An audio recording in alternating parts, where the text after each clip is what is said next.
नमस्कार, मैं राकेश परमार और आप देख रहे हैं महत्वपूर्ण मुद्दा। मित्रों, आज का महत्वपूर्ण मुद्दा तो रूस में सुनामी के खतरे और प्रभाव पर दुनिया चिंतित है। मैं चिंतित नहीं हूं, क्योंकि अगर उस स्तर का सुनामी भारत में आएगा तो हम सब रहेंगे ही नहीं, क्योंकि हमारे यहाँ का भवन निर्माण और रख रखाव इतना जर्जर है कि बिना भूकंप के ही गिर जाएगा।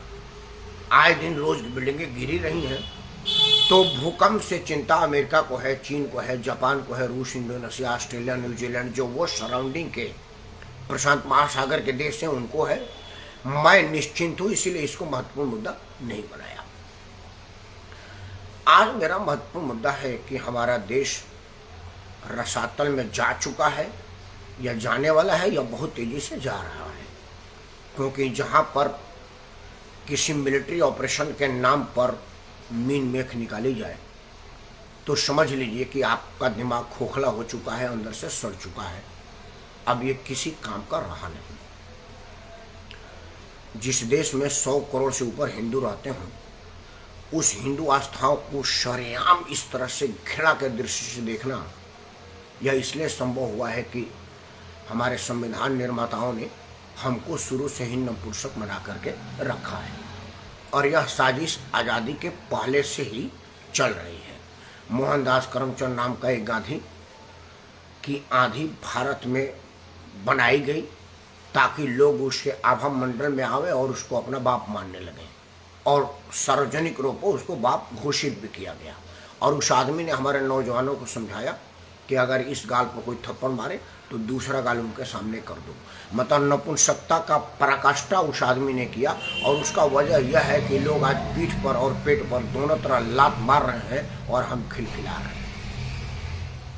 तुष्टीकरण की पराकाष्ठा यह हो गई कि एक आदमी अपने पत्नी का अपमान सार्वजनिक बर्दाश्त कर लिया, बल्कि कोई और नौजवान जिसको बुरा लगा, मुझे भी बुरा लगा था, लेकिन मैं भी हिंसा को महत्व नहीं देता, मैं कानूनी अख्तियार करता। लेकिन चूंकि मेरा डिम्पल यादव रावत से कोई सीधा संबंध संपर्क नहीं है, ना तो मैं समाजवादी पार्टी का हूँ, ना ही डिम्पल मेरे परिवार रिश्तेदार के सदस्य हैं।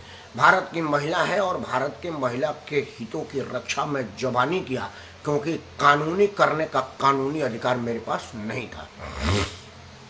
लेकिन कुछ बच्चों ने अपना थोड़ा बहुत उग्रता दिखाया। वो वीडियो मैंने देखा था, वो इतना घातक नहीं था जिसमें अखिलेश यादव को आके कहना चाहिए कि मैं हिंसा को प्रश्रय नहीं देता। वो हिंसा नहीं था, वो एक विरोध का प्रदर्शन था और गाल पे एक हल्का चांटा था।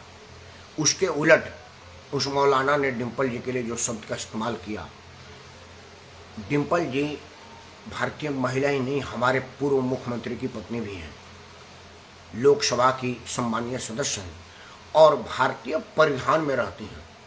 हालांकि मैंने आलोचना किया था कि वो सिंदूर नहीं लगाती, वो उनका मुस्लिम तुष्टीकरण। अगर उनका पति इस स्तर तक करता है तो पत्नी का तो काम है सहचरी का, अपने पति के कदमों से कदम मिला करके चलना भारतीय नारी का धर्म है, कर्तव्य है, फर्ज है।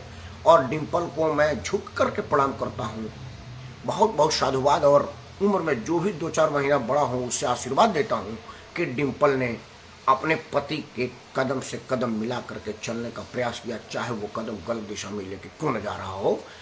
धर्मशास्त्र में बताया गया है कि अगर पति के कदम से पत्नी कदम मिला रही है तो पति का कदम अगर गलत है तो वह पत्नी का कदम गलत नहीं माना जाएगा, क्योंकि उसका पाप पति पर जाएगा कि वो अपने पत्नी को गलत कदम और गलत तरफ लेकर के गया हुआ है। तो उन्होंने तो सत्य सनातन का इतना शानदार अंगीकार किया है, लेकिन सिंदूर वोट बैंक के लिए नहीं किया है, वह पति के कदम में कदम मिलाने के वजह से है। लेकिन जितनी शालीन कपड़ा और जितनी शालीन पहनावा डिम्पल करती हैं, उसकी जितनी प्रशंसा की जाए कम है। लेकिन यह तुष्टीकरण है कि उनको सनातनी परिधान में सिंदूर लगाने की इजाज़त नहीं है या इच्छा नहीं है, चर्चा वो आज है ही नहीं है। तो मतलब हमको नपुंसकता की ट्रेनिंग आज़ादी के पहले से दे दी गई थी, और उसके बाद संविधान में बिखराव का पार्ट बनाया गया था आरक्षण। क्योंकि जब बाबा साहब अम्बेडकर ने आरक्षण का प्रावधान किया था तो उन्होंने बैकवर्ड कास्ट नहीं लिखा था, बैकवर्ड क्लास लिखा था, क्योंकि उनके दिमाग में स्पष्ट खाका था कि हमारे देश में 2 क्लास है, बल्कि कई क्लास है, higher class, medium class, lower class and निम्न लोअर क्लास, मतलब एकदम माइनर लोअर क्लास है। तो उन्होंने कहा कि लोअर क्लास लोगों को कुछ आरक्षण का 10 साल का सहारा दिया जाए ताकि यह स्ट्रीम लाइन में आवे और अपना जीवन स्तर थोड़ा सुधारे। लेकिन क्लास को बड़ी सफाई, साजिश और राजनीतिक धूर्तता से कास्ट में तब्दील कर दिया गया और अब उसके बाद वो कास्ट हो गया। अब क्लास नहीं रहा और उसी कास्ट को, जो बाबा साहब के भावनाओं को कुचल करके आए, उन्होंने ही बाबा साहब के नाम को बाबा साहब बाबा साहब बाबा साहब जपते रहते हैं और एक बार भी शर्म नहीं करते कि हमने बाबा साहब को अपमानित किया है, बाबा साहब को धिक्कारा है, बाबा साहब को नकारा है और बाबा साहब के उस संविधान का अपमान किया है जो बाबा साहब ने देश को दिया है। लेकिन यह पब्लिक है, सब जानती है और सबकी कलई पहचानती है, लेकिन चुनावी लाभ और अपनी फायदे के लिए कुछ नहीं बोलते, क्योंकि जनता को उसी क्लास को कास्ट में तब्दील करने के बाद इतना ज़्यादा बांट दिया गया है, जिसका परिणाम आज दिख रहा है कि 140 करोड़ की आबादी में 100 करोड़ से ऊपर हिंदू है और उसके आराध्य देव को त्रिशूल नाम रखने पर संसद सदस्य को एतराज है, जो स्वयं ही सनातनी है। ऑपरेशन सिंदूर की बात कहने वाली जया भादुड़ी बच्चन, उनके बेटे की जब शादी हुई तो बिल्कुल सत्य सनातन धर्म के अनुसार हुई थी। उनकी पुत्रवधू मांगलिक थी, तो मांगलिक को कहा जाता है कि किसी कुत्ते गधे घोड़े से ब्याह करा दिया जाए कि अगर मंगल का प्रताप पड़ेगा तो वो मरेगा। अमर सिंह ने बोला कि कुत्ते की नाश क्यों करोगे, पीपल से करवा देते हैं। तो सनातन के मान्यताओं को मानते हुए जया भादुड़ी बच्चन ने पीपल से ऐश्वर्या का शादी कराया, उसके बाद अभिषेक से करवाया। हालांकि पीपल अभी तक सूखा हुआ है, सूखा नहीं है, लेकिन अभिषेक सूख गए हैं। सुना जा रहा है कि उनकी दाम्पत्य में खटास आई है, वो एक मामला अलग है। मतलब सनातन को अपने में मानने वाली जब सदन में आती है तो कहती है कि सिंदूर क्यों। यह हिम्मत इसने किया कि उसको पता है कि जिस संसद में बैठ करके बोल रही है वहाँ नपुंसकों की एक बहुत बड़ी टोली बैठती है, जो अपने आप को सनातनी मानने से शर्माती है और सनातन को प्रचार करने से डरती है, क्योंकि वोट बैंक बिटक न जाए। उसका उदाहरण है अखिलेश यादव का चुप रहना और अगर कोई उनके पक्ष में बोल रहा है तो उसका विरोध करना। मित्रों, विषय बड़ा गंभीर है।